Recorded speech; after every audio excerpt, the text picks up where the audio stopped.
Hey everybody, welcome to Believe It or Not. And we just wanted to let you know that this is a bit of a content warning. Yes, we're going to swear.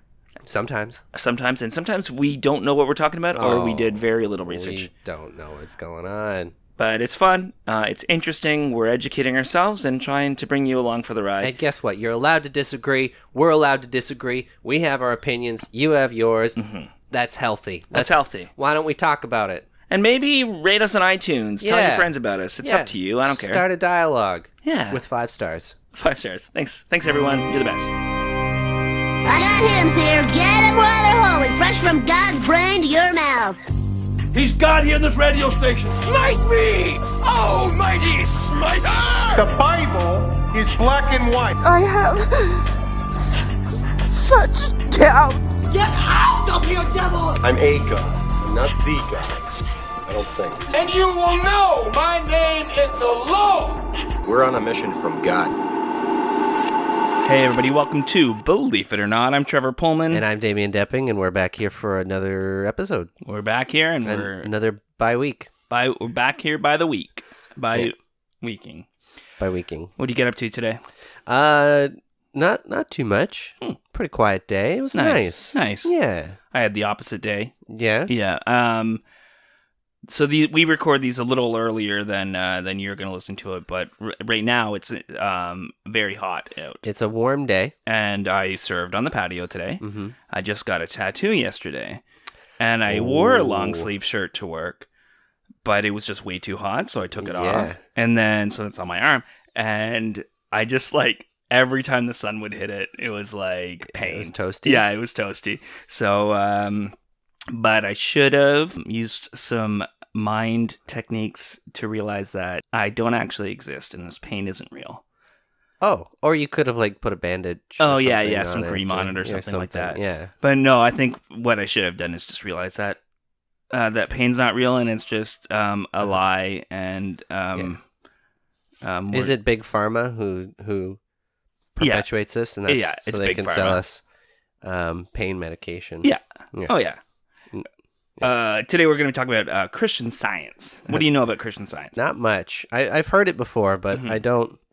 Probably see the reading rooms, the Christian Science reading rooms. Is that kind of like a Scientology kind of auditing type of thing, or no? No, not really. They're very different than Scientology. Yeah. Okay. Yeah, but it's not like auditing. It's like it's just like a little library with all their resources in, and they just have Yeah. Okay. I've seen those. Yeah. Just like a shitty bookstore. Yeah, exactly. I don't know. I've never walked into one. That's always scared me.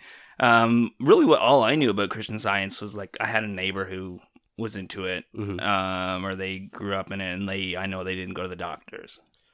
And yeah. Okay. So that's one of the main things. So it seems to be they call themselves scientists, Christian Science. Yeah. But choose to reject medical science? Yeah, okay. Exactly. I don't know why they use the word science. It doesn't make any sense with anything they believe. Okay. Yeah, because they don't even believe we're real. Is it a way to sort of legitimize? I think so. What they believe to other people, and it came out of a lot of very influenced by spiritualism. When did this start? Let's timeline 1875 was the book that really started it all, and it was a book called Science and Health. Science and Health. By Mary Baker Eddy. I feel like that would be a book that would be very misleading if you go into the Indigo chapters and you say, I'm looking for science and health. Yeah. And you find it and you're like, oh, this is going to be a good book. And then it's not. It's not a good book. It's not a good book. Yeah.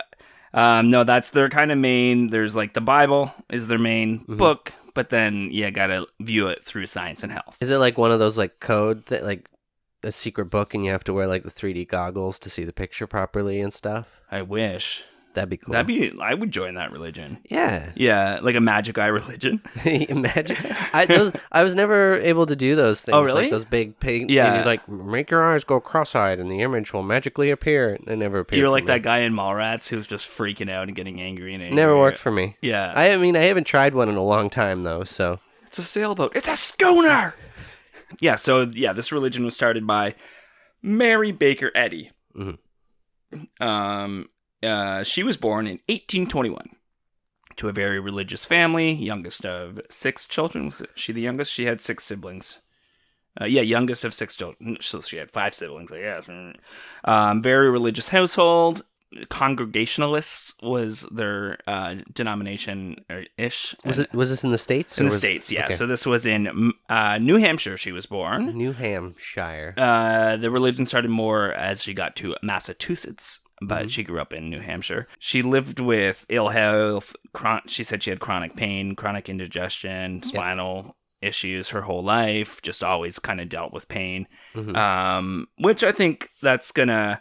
And then the time she was in with spiritualism and with these healers and things like that, all these like kind of spiritual ideas, growing up in a household where it's like very religious, but her parents were, and her congregation, it was more about fighting sin.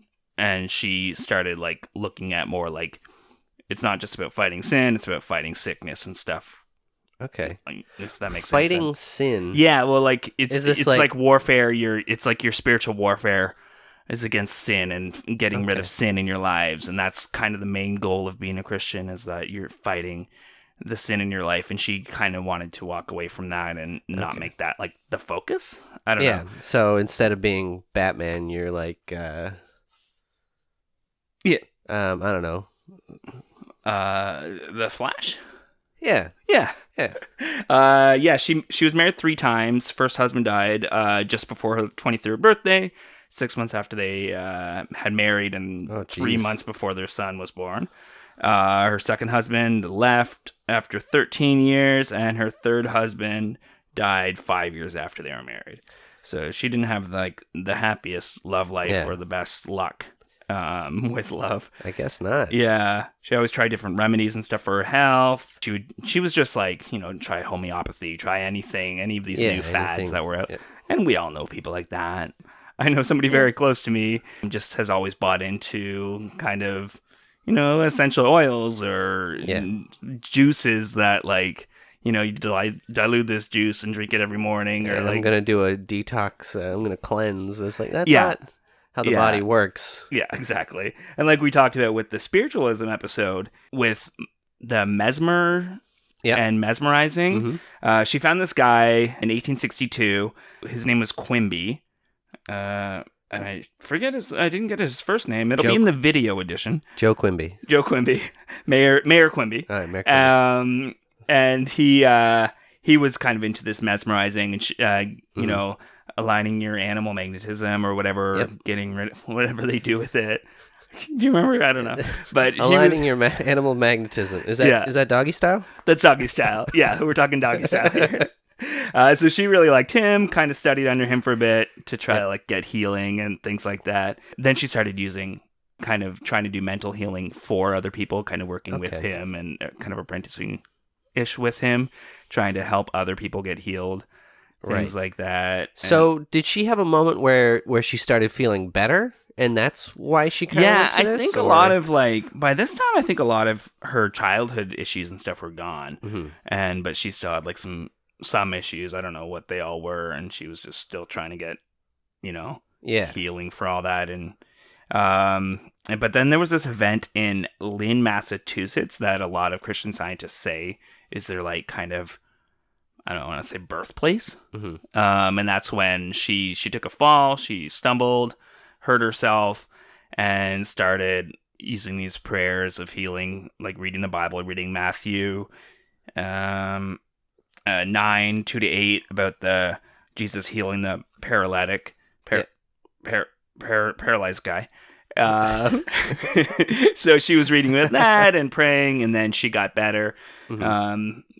The doctor that examined her said that it was just something that, it was a fall. So you bruised up and stuff, but then she just get better. She just waited and got better? Yeah, exactly. But she killed time. That's what she did. Yeah.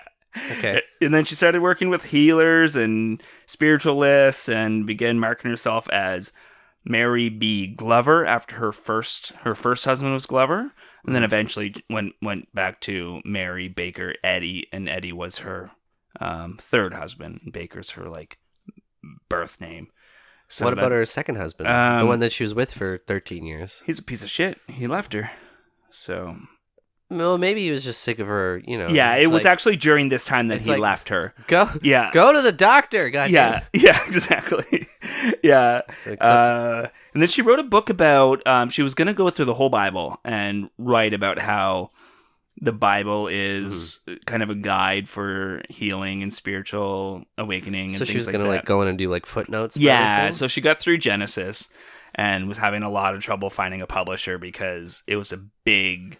That's a long book. Long book full of spelling errors and full of issues that would have taken a lot of... And that was just the Bible.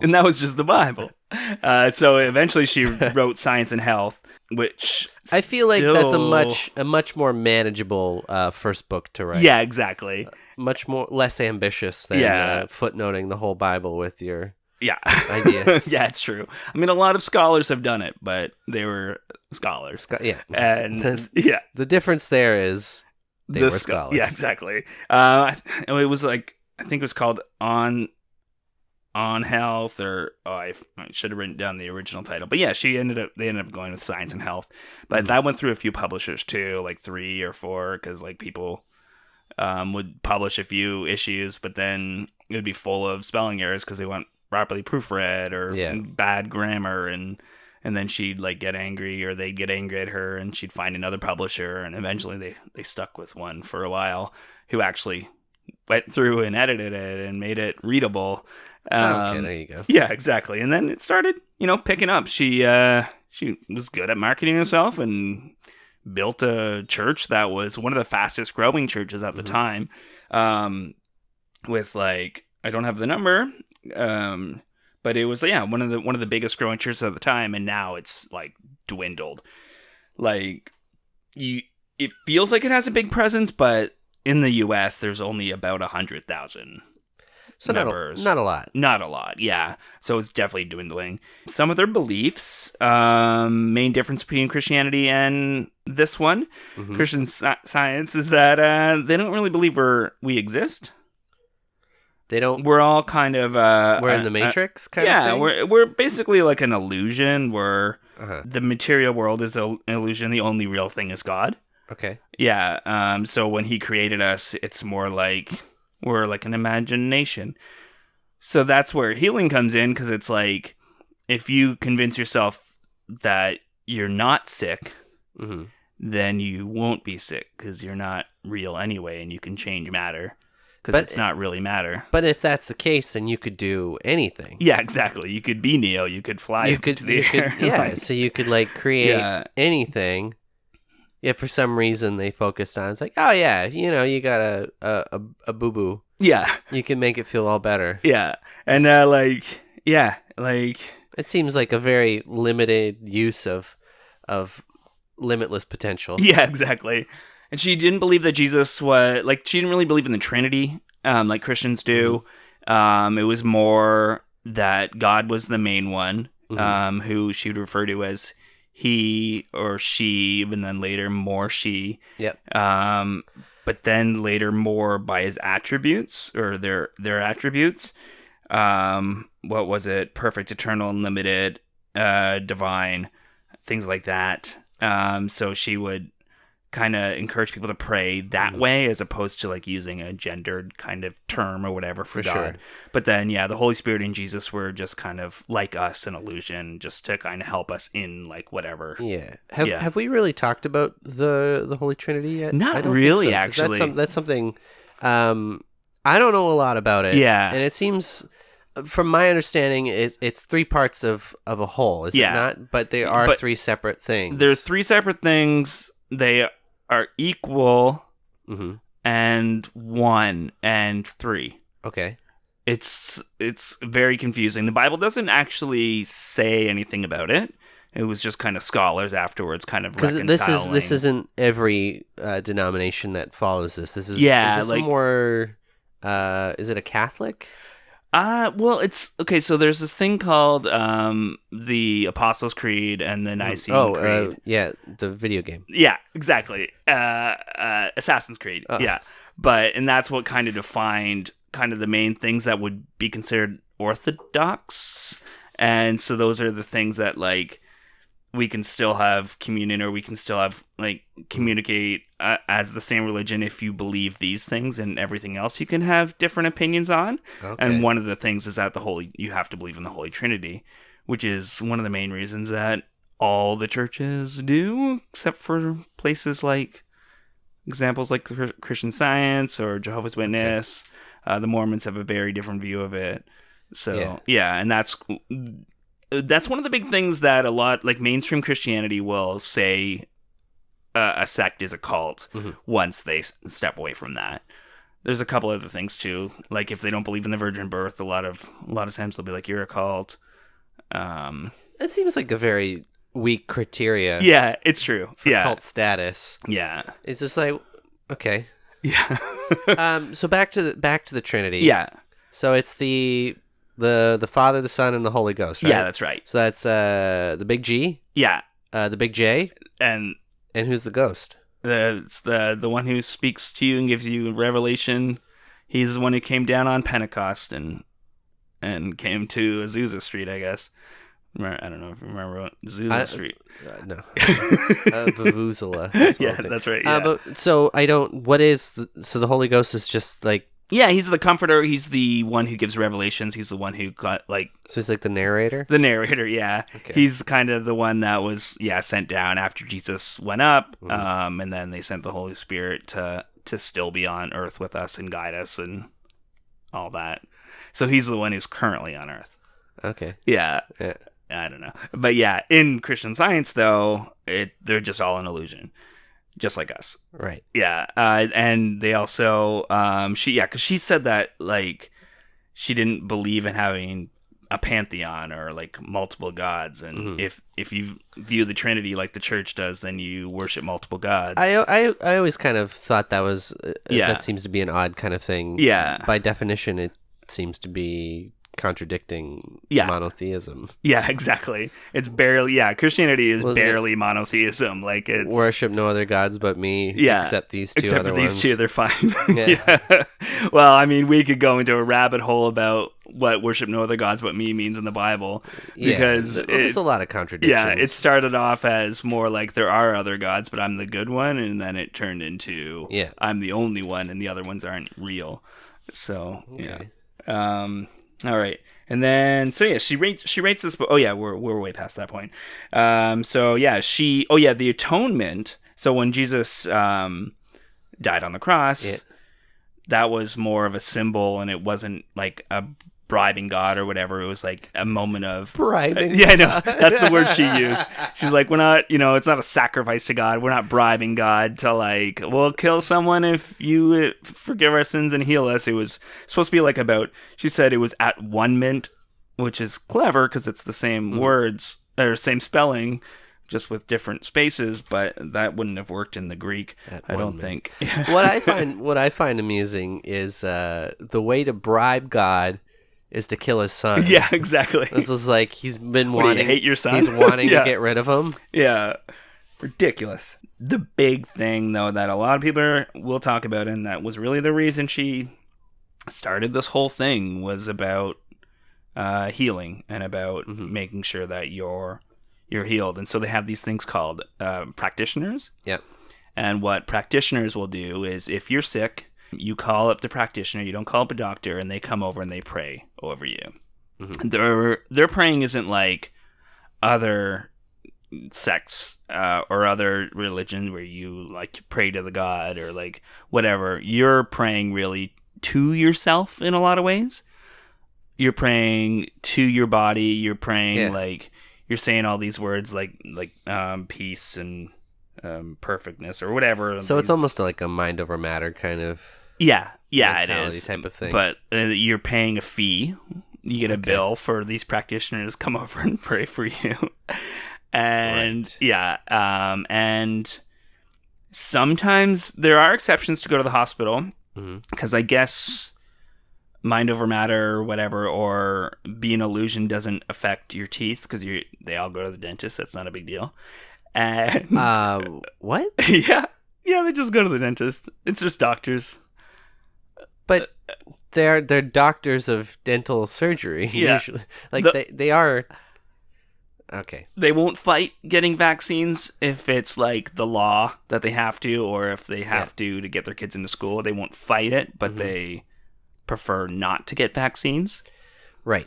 So that's more a problem in Canada, I think, right? There are more. Are there? I actually don't know what the vaccine laws.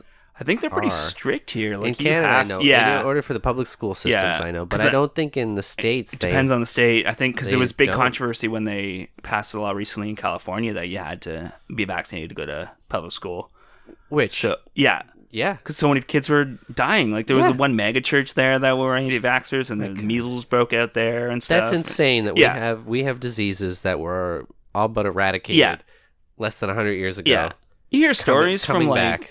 I don't know if your parents ever told you stories of, like, when they had the mumps or anything. Oh, no, it sounds terrible. It's awful. There's no way I want that. I saw a video recently about a baby with whooping cough and something, and it's terrible. Yeah. Don't watch this video. Don't watch that video. Unless you're an anti-vaxxer, then watch that video. Yeah. And see what you could have prevented if you weren't such a fucking idiot. Yeah. I'm going to say that. You're a fucking idiot. Yeah. Oh, man. I was hearing, I think it was a comedian who was talking about how he grew up in Christian Science on some podcast. And he's like, he was sitting in service and he noticed this big goiter on this woman's neck. Mm-hmm. And he's like, they can fix that. And that was kind of like, he's like a teenager or kid or whatever. And he's like, no, this isn't right.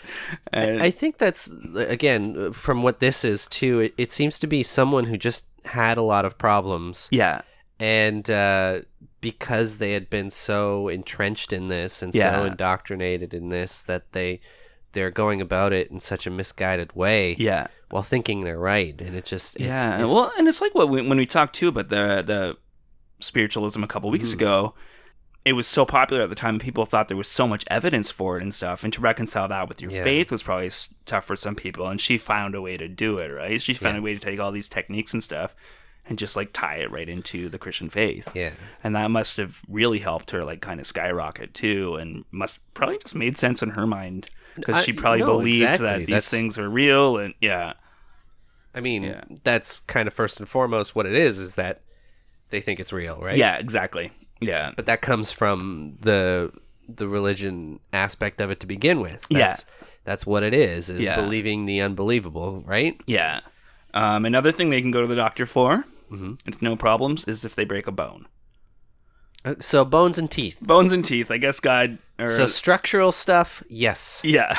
Any soft tissues, no way, Jose. No way, yeah. And it's really sad, the amount of kids who have died because their parents happen to be Christian Science. I can't imagine.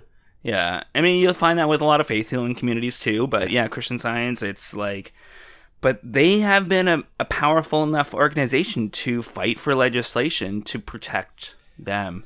There have been over 50 cases, this is according to Wikipedia, between 1887 and 1990s. And Christian Science pretty much won every time. And 67, a 5-year-old girl died and the parents were charged. And in 77, a 16-month-old died and the parents were charged. And then that's when they really started fighting for protection against the church and protecting the church from getting charged. And the church actually had a lawsuit against them once that the lawsuit won, and then they appealed it and the church won on that. I think that's absolutely insane. Yeah. That... I mean, okay, if it was yourself, if you made a conscious choice not to go to the doctor and not to do something, that's completely different. Yeah. That is up to you. But as soon as you start endangering a child and you have kids literally dying because of your choices and you're not facing any consequences, I think that goes beyond any religious freedom you may have. Yeah. Because, again, that's not your freedom. Yeah. That is...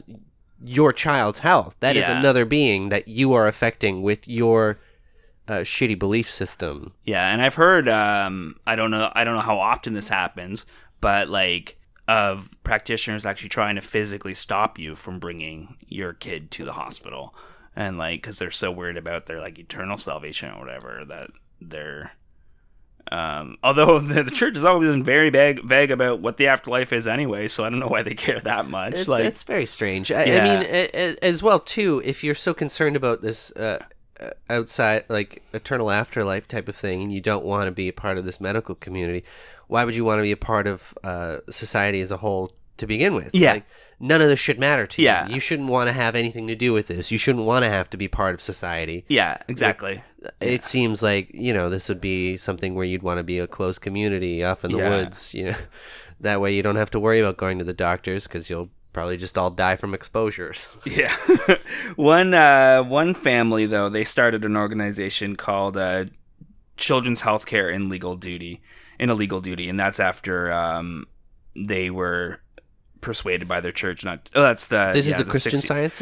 Yeah, so this is a family that was a Christian Scientist, was convinced by their church that they could save their kid by prayer, and afterwards they just dedicated the rest of their life to making sure it didn't happen to another kid. Oh, okay, so this is a family who realized that, okay, kind of afterwards that, wait, our son could still be with us, and we listened to our church, and so they walked away and started this organization. Well, good for them. Yeah, it's nice to see some people are able to kind of see the reason. I mean, albeit at a very unfortunately high cost for them. Yeah, and just like back and forth, and a lot of just legal issues with trying to prosecute the church because they're a church. And once you get to be a religious organization, it's hard to prosecute you. There's so many like backwards, outdated things that have to do with legislation with the churches. Yeah, that's true. Not taxing churches is a huge thing too. Like I can't even imagine how much some of these mega churches rake in. Every year. Oh yeah, it's tax free. Yeah, like billions. I'm sure. I was watching this video. It wasn't Christian Science, but it was a faith healing community where they've just started off by going through the graveyard and just showing the amount of kids and just how young all these kids were. Yeah. And then they went to this guy's home and knocked on the door, and the grandfather of this kid who died answered the door. And they were asking him, like, why are you okay with this? Like, why? And he's like, well, I just don't think there should be legislations telling us what our religion can and can't do. It's like, but your kids are dying. Like, why don't you care about that? And he just kept talking about how the state needs to not persecute the church or whatever. Okay, I can agree in as much in the sense is like sometimes you feel like, oh, the state should stay out of this. It shouldn't be encroaching upon this part of my life. Yeah. And then there's like the whole, is this a slippery slope? Like if we start letting them say this, what are they going to do next? Are they going to give us mandatory shots that make us all stupid? Yeah. They already put the fluoride in the water. Yeah. Okay. Exactly. Right. But the problem with that is that when you start doing these things that are so detrimental to other people and children and kids are dying, it's kind of like, well, of course they're doing this. You're letting your kids die. Yeah, exactly. Of preventable diseases. And then like the people who say, well, these things don't work is like, well, I'm pretty sure our life expectancy over the last 100 years has gone up a lot more because of these things that supposedly don't work and aren't going to help. Yeah, exactly. Yeah. It's that whole big pharma argument all over again. I mean, there's definitely problems with big pharma. Of course, it's a business. It's a huge business. They're very corrupt. They've done a lot of bad things. That being said, but they're legislated and they have to follow protocols. So it's the necessary evil we have right now. And it's like, the worst. I think the thing about this is Christian Science isn't the only organization who has these problems. Yeah, exactly. One thing I read too is that they have Christian Science nursing homes.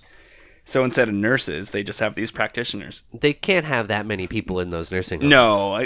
No, they can't last very long in there either. I don't imagine. I feel like I wonder how many of these people were rather like not that they didn't want to go to the doctor because of religious reasons. It's just like they were afraid to go to the doctor. Yeah. And this is a way to justify not going.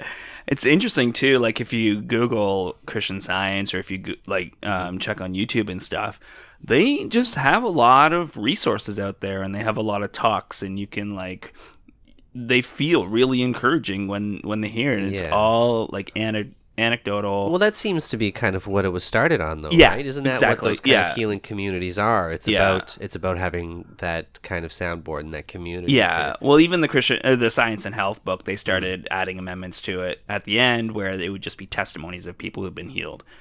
And that's such an unreliable source for things like that. Unrelated note, kind of sidebar. Yeah, this is my problem with ghost stories too. Yeah, exactly. It's just you can't take someone's account as reliable. Witness testimony in court is proven to be most times wrong. Yeah, it's true.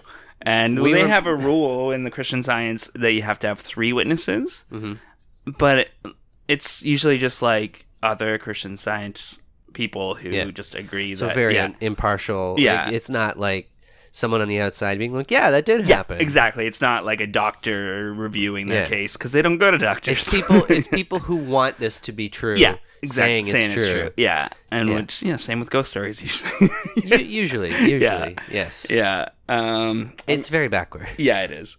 Yeah. I think that's pretty much all I have for Christian Science. It's dying out. They have their main church. Their first church they ever built is giant, this huge thing, because they were going places, and it's still around. They still use it, but where is that? Is that in Massachusetts? Massachusetts. Yeah, I believe it is. Way out there. Wait, in America. Someone's gonna correct me on that one. Where it is? Where it is? Yeah. Oh, okay. So let me just. Yeah, it's in Boston. It's in Boston. Boston, Massachusetts. Okay.